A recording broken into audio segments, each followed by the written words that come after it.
Hi, and welcome to Preview. My name is Giampapa. Preview. 5, 4, 3, 2, 1, cue guy. Legally Blonde. First came the movie, then the adaptation of the stage. Legally Blonde, the musical, an award-winning show at the Company Theatre of Norwell, is a delight from the beginning to the end. The story is about Ellie Woods, a charming and somewhat ditzy young lady who moves her way into Harvard as she fights off the snobs and elite who decide she's not the material suited for Harvard College. Along with her chihuahua, she succeeds in all her endeavors. Orchids to Sarah Kelly, who stars as Ellie Woods. Along the way, we see a colorful and absolutely entertaining cast of actors who perform some amazing choreography thanks to the efforts of dance instructor Sally Ashton Forrest. Co-directors Zoe Bradford and Jordi Sossaman should take a bow for their extraordinary work in bringing this production to the stage. The Company Theatre of Norwell continues to amaze me with their highly successful productions. And lest I forget, congratulations must go to music director Stephen Bass in his debut with this company. Legally Blonde, the musical, is exactly what a happy musical is all about. And if I may repeat what has been said about it, it's so much fun it should be illegal. Don't miss this happy show of the summer. Legally Blonde, the musical, at the Company Theatre in Norwell. Well, Crazy for You. When you come right down to it, you can depend on Kirby Ward to do the right thing. The Olivier Award-winning actor has taken on the part that made him a winner in London when he recreated the role of Bobby Child in the Regal Music Theatre productions of Crazy for You. Kirby not only stars in the leading role, but he has also directed and choreographed this wonderful production. Along with his wife Beverly, this dynamic duo has defined this production as really true musical comedy. So many productions claim to be musical comedy with the emphasis on music, but not Crazy for You. True, the sparkling music of the Gershwins moves the story along, but with the writing of comedic playwright Ken Ludwig keeps the audience in stitches with laughs coming one after another.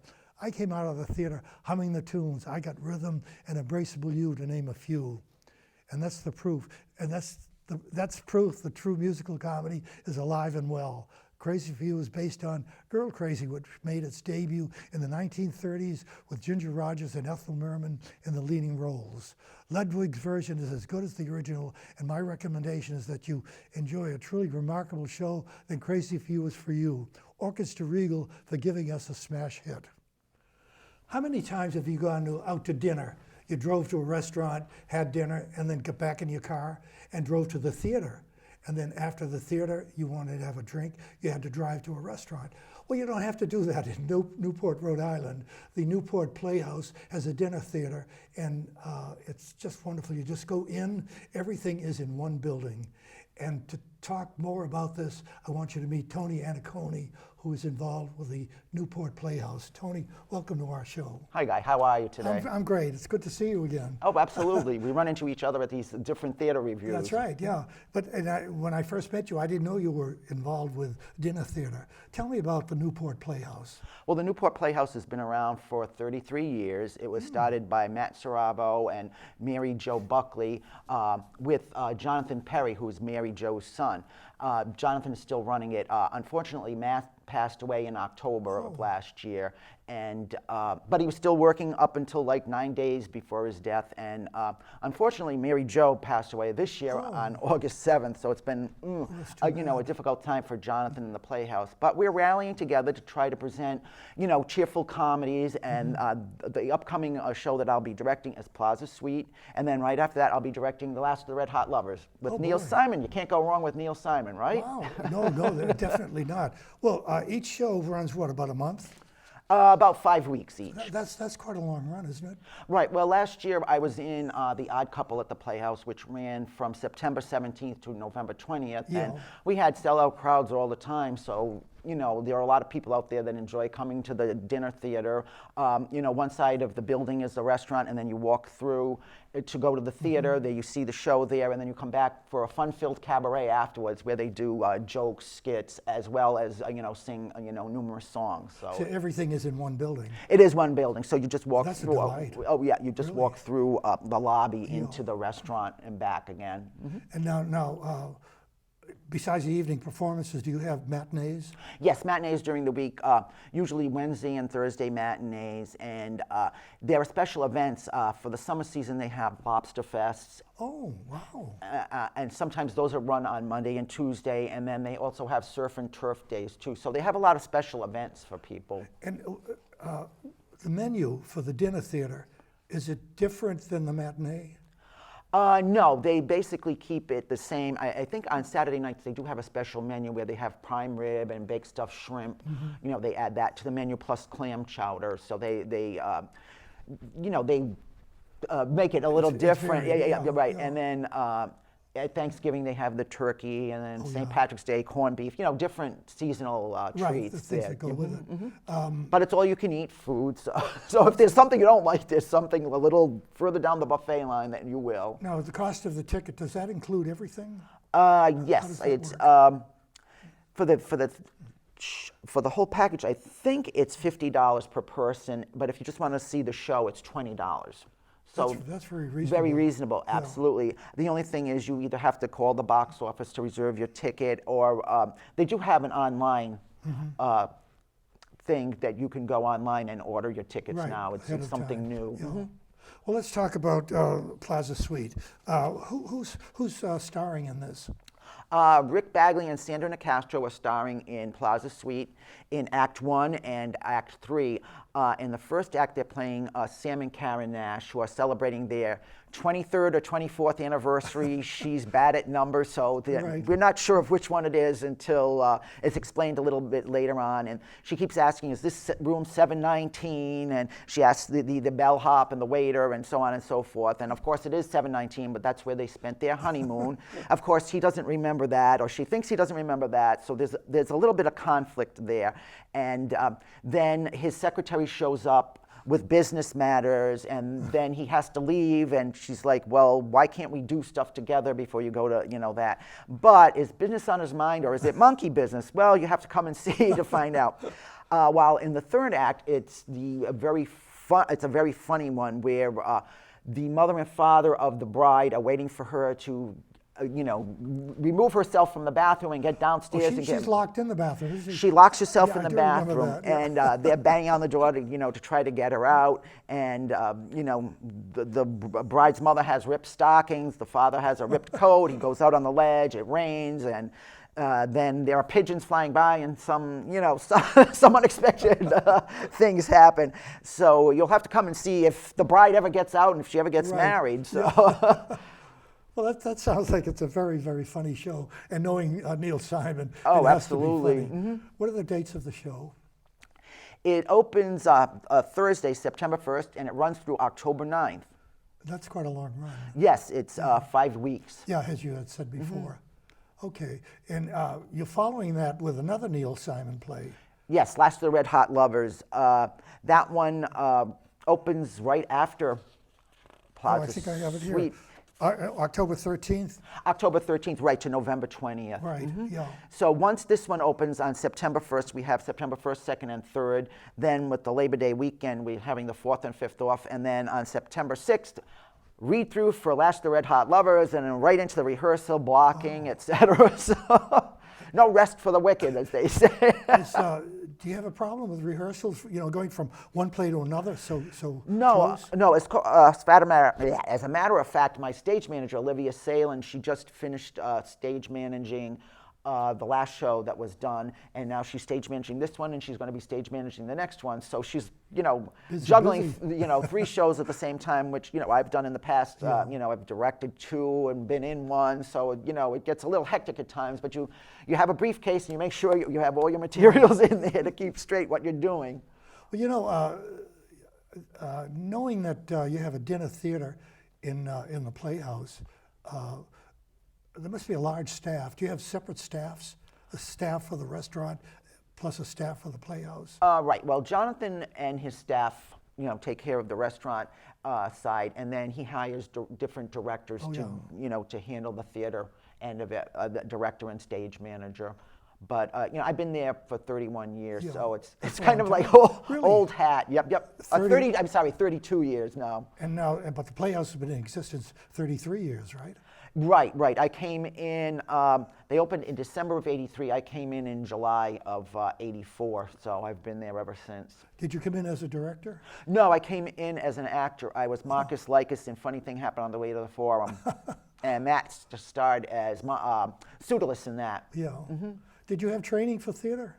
Not really. I took some courses at college, but I didn't major in theater. I minored in English, so that was the offshoot of that. Well, you're a man of many talents. Right, and I then mean, I see you at the theater all the time, and you're doing reviews. right. And I just reached my 1,500th review. Wow. It was Rent at Ivyton Playhouse in Connecticut. It's right near Goodspeed Opera House. It's a beautiful theater in Connecticut. It's a beautiful area there, and they've been around since I think 1911. That's where Katharine Hepburn got her start. She was in 7 shows of the summer of kidding. 1931. Wow. And all the famous people, if you go there, they have photographs of them on the wall and what yes. shows they were in. Yeah. So they have a very interesting history there. That's similar to the Playhouse in Dennis down at the Cape, where they have posters with Oh, okay. all the people who are in it. As a matter of fact, when you go into the lobby, the Oscar that Shirley Booth won is situated in a glass enclosure. And it wasn't Gertrude Lawrence, didn't she do shows Oh yes, down there? yeah, she was very prominent down there. She and her husband, Richard Right. Aldrich, yeah. But let's get back to you. As I said before, I only knew you as a theater reviewer. I didn't know you had this huge background. Yeah, well, I think Sheila Barth let it slip one time because she was coming to review a show. I think I was in, it was Death of a Don, 2012. So I Really? think she let it slip to you and you were like, oh, I didn't realize that. I didn't realize it at the time. So small world, right? But what else do you do? Let's see. I don't have much time to do much of anything but direct and act. I just was in My Husband's Wild Desires back in March. I played the burglar. I broke into the rich people's house, and they like to do little kinky things, and I got wrapped up in their shenanigans. So Did you do this at the Playhouse? no, this was at the Arctic Playhouse. It's in West Warwick. They just recently bought a new building. Yeah. They had a small space, and they raised enough money to move down the street into a larger venue. So they're thriving and doing well there as well. Theater is really progressing. I mean, it's coming up everywhere. Oh, absolutely. There are little playhouses every place you go now. There are, and then there's, as you said, the Dennis Playhouse, Summer Theater. There's one right in Rhode Island, Theater by the Sea. Yes, yeah. They're currently doing Sister Act, which was phenomenal. As a matter of fact, I'm going back there tomorrow afternoon to see another matinee. Is Theater by the Sea, is that the one near the airport? No. It's in Matunic. It's in southern Rhode Island. Okay. It's like a summer colony. It's in Yeah. South Kingstown. But I mean, it's a hop, skip, and a jump from Newport, so it's very easy, to get back and forth to. But Bill Haney, who also owns and runs the North Shore Music Theater, runs the Theater by the Sea. Oh, I didn't know that. Yes. So he's a busy guy. I think North Shore opens in June and runs to December, and Theater by the Sea does either the end of May to the beginning of September, or the beginning of June to the end of August. It depends on how the season falls and what they're doing. He's done a fantastic job up at North Shore. Oh, absolutely. Sadly, that Playhouse had closed for a short time. Yes, 2009 it was closed, yeah. and then he brought it back to life in 2010 with production of Gypsy, which starred Kirby Ward, who you just did a review of. He played Herbie in Gypsy, Small World. Oh, did he really? Yes, I didn't know that. Yep. Wow. My goodness. I'm learning a lot of things from you. There you go. Well, let's talk again about this Newport Playhouse. It's been in existence 33 years. Yes, it has. Matt used to run a flower shop. It was called Uncle Mattie's Flower Shop, and then he also dabbled in community theater. He played Emile DeBeck in South Pacific many times, and that's where he got his love for theater. And he also was heavily involved with Coventry Players for many years. Yeah. And then he decided that he wanted to open his own venue, so he opened a theater in Newport, and he started doing productions there. And then a few years later, it became so successful that he turned it into a dinner theater. He took over the restaurant side. When it first opened, the restaurant was there, I think, since the 1950s. And another theater group wanted to do shows there, and the owner of the building built this theater for them. And they were leaving in the end of October, I think, of '83, and Mary Jo read their closing show Yeah. was on a Sunday night, so she had Matt and Jonathan and herself. They went there and they saw the show and they talked with the owner. They made a deal. They took over the theater, and it turned into a dinner theater back in 1989. August 11th, 1989 was their first show. No sex, please, we're British. So yeah, Now this is a relatively small theater. Is it 165? yes, seats? 165 seats. Yeah, which is very cozy and comfortable. Oh, absolutely. So there was no bad seat in there, and you Yeah. can hear everything at all times and see the facial expressions and whatnot. So yes, it's very intimate space, as you said. Do you have a lot of people that come in just to go to the Playhouse and not the dinner theater at all? No, it's mostly they come for the whole The whole the whole shebang. package. Right, Yeah. right.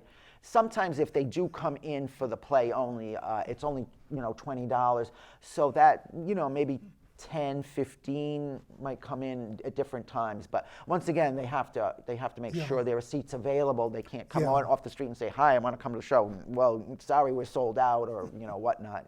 You have to be careful of that. That's a very low price, $20 for a ticket. Right. Yeah, I mean, wow. I mean, you go to the movies today, and it costs you at least that much Right. or And in more. Newport, I'm sure if you went out somewhere else, it would cost much more than the yeah. $50, a piece ticket price. People are like, oh my God, that's so much money. But you're getting a dinner, the show, and a cabaret afterwards. I mean, you're getting yeah. a lot more than you would at a regular theater. Yes, yeah. That Newport is such a beautiful place. I mean, you have the Hall of Fame tennis down there. Yes. And that's very close to my heart. Oh, absolutely. And you have the mansion, the beautiful mansion. Yes, yeah. I mean, it's Newport is really a tourist attraction. Oh, absolutely. I mean, you got people coming and going all the time. Well, that's where the wealthy people from New York spent their summers. Yes, It's a yeah, summer in colony Newport. to go there, Yeah. right, to escape that heat with all the skyscrapers. You'd be melting in the summertime. Yeah, and those summer cottages are something else. Oh, I absolutely. mean, who could afford one like that Oh, today? I know. Well, that's the thing. Absolutely. Tony, do you have any favorite shows that played at Newport over the years? Oh, wow. Geez, you caught me off guard with that one. That I've been in or directed. No, either, yeah. Or plays that have been outstanding. Well, I've directed different shows, not necessarily there. I directed a Neil Simon Rumors. That was a lot of fun. Yeah. It's crazy, 10 people running up and down the stairway, and the owner of the house shot himself through the earlobe. Where's the wife? It's their 10th anniversary. What's going on? Where is he? So that was right after Neil Simon's Brighton Beach trilogy, the three plays, yeah. which is serious, which was about his life. Yes, yeah. And then he said, I have to write something wild and crazy, and that's what he did. And another favorite one that I directed was Lost in Yonkers, which won the Pulitzer Prize Right. in 1991, and that was a meaningful show. That was at Academy Players. I had a great cast for that.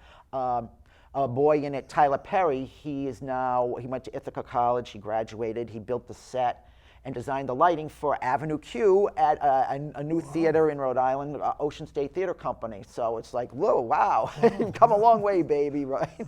Do you have any of the Broadway people come down there to work in shows? Yes, as a matter of fact, Excuse me. When Ocean State did Damn Yankees, Matt Gibson, who's a local Rhode Island, he was in Oliver the first time I saw him when he was maybe 8 years old, and I said, wow, this kid is really talented. And then a few years later, I did Oklahoma with him. He played Curly in Oklahoma. I was Ado Annie's father. And I said he was very talented, and throughout high school he did, a lot of stuff at Bishop Fee High School. He went to school in New York, he graduated, and then 2008 he was in Gypsy with Patti LuPone on Broadway. Oh boy. So, and he also was involved with Regal Music Theater in 2004. He was in Grease and Music Man there, and I think Really? their first show, West Side Story. So Yeah. right. So he had done stuff at Regal, and then lo and behold, there he was playing Joe Hardy in Damn Yankees. It's like, oh my God. Wow. And he looks the same as he did back then. He never ages. So he's a very talented guy. I think he just finished doing Crazy for You in another theater somewhere else. boy. So. Well, now, do you, when you cast a play, a new season is here, and you want to cast actors, do you look on Broadway, or do you go local, or how do you? Oh, we advertise it in newspapers, online, on the website, on Facebook, different, Oh, yeah, and we've used, Broadway people in the past, but, it's not, an equity house. So Right. you use people that are available, because there are a lot of matinee performances, so you need people to be available, during the week. And, sometimes Broadway people are, hi, we've got a gig in New York, which pays a lot more than, a Exactly, local yeah. one. So, you lose, out to people there. It's amazing when you go to a show and you look to see who is equity and who is not. But I tell you this, some of the nots are as good as the equity, Right. or better, really. Oh, yeah, they're all very talented. Yeah, and I guess they really have to be. If you're going to cast someone like that at a play, you want the best. Absolutely, absolutely. Oh, another fun-filled show I did was one called Murder at Howard Johnson's by Sam and the Bow Bricks. I can't remember the wife's name, but that was a fun show to do. It's about these three people, like a love triangle, where she's cheating on the husband with the dentist, and each one of them tries to kill each other in separate acts. So that was like a comedy of errors. So How did Howard Johnson's come into that? Well, I mean, it was written years ago. Yeah. Yep. So we were able to get stuff from Howard Johnson's. I mean, they did it years ago, so we had some props from Howard Johnson's. But of course, where can you find a Howard Johnson's these days? I think there's one up in Maine somewhere. Right. That's about to close. Exactly. I know. So sometimes you're like, oh wow, what can you call it? Murder at Holiday Inn or something. You have to change some of the titles. I think that is so funny. Well, when you do a show, there's so many factors, so many things you have to be concerned about. Scenery, for one thing. Right. We have Fred Davidson. He's been building our sets for quite a few years. Yeah. He's building my set, now, and with the facade is up. So on Monday night you practice with the facade that's there, and then it slowly takes shape. It's built in, and then the painting and whatnot also takes place, and then you bring in the props, the furniture and whatnot, and then all of a sudden, lo and behold, you have a show. Hi, you're performing in a room where you've been rehearsing on the stage of the last play. Right. So whether it fits or not, you're like, okay, now where's the door supposed to be in this time? So I mean, you just have to adapt and adjust. How many weeks rehearsal?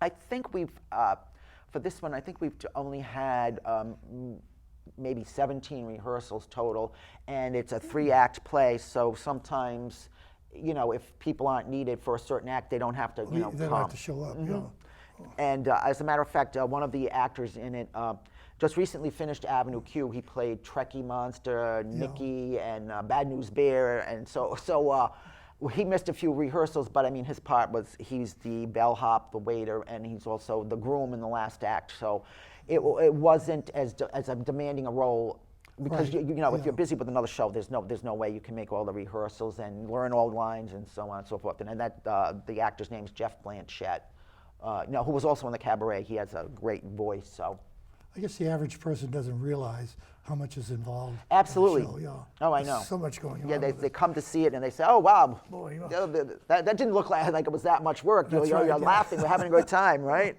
Well, we've got about a minute left, and I want to recap what we've talked about. Tell me, the first show is Plaza Suite. Plaza Suite, it opens September 1st, runs to October 9th. Okay. And then the second one, Last the Red Hot Lovers, opens October 13th and runs to November 20th. And it's Neil Simon. Come Wow, on that's- down, enjoy yourself, have a few laughs, and we need them, because with that election coming up, who knows what's going to Yeah, who happen knows after what's that. gonna happen, yeah. Well, all I can say is get out the vote. Yeah, get out the vote, get out and vote, because if you don't like who came in, it's your fault. You didn't That's get out right, there yeah. and get to that ballot. Well, I think that's about it. Tony, thanks so much for being our Oh, guest thank you so today. much, Guy. It was And good luck wonderful to with the see you plays. again. Thank you. Same here. Take care of yourself. Well, that's our show for this time. My name is Guy Giampapa. Thanks for watching Preview, and we'll see you next time. Bye for now.